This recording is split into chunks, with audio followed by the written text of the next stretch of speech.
We're here at the Friars Club Roast to honor Jack Black, but before he sits in the hot seat, we decided to ask some of the roasters if they have anything nice to say about him.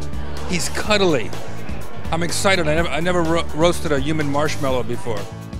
No, he's a putz. Yes. He's actually a very accomplished musician. I mean, despite the jokes, Tenacious D is a very accomplished band. He's a very good guitarist. I think he's an incredible musician and a great comedian. And last night at the rehearsal dinner, we were talking about our mutual love for Led Zeppelin. So I think he's an enormously fun guy, and he's a great entertainer, and I'm really happy to be here. He's hilarious. He's talented. Listen, you don't get roasted unless you got something going on, so there you go. That's a lot of nice right there. Plays a Gibson guitar, so do I. There you go, that's nice. Nothing. I don't have a lot negative to say about Jack Black. I think he's an amazing cat. I've been a fan of his since he played the devil on an old Mr. Show. I think Jack Black is a completely, utterly decent and kind and sweet person.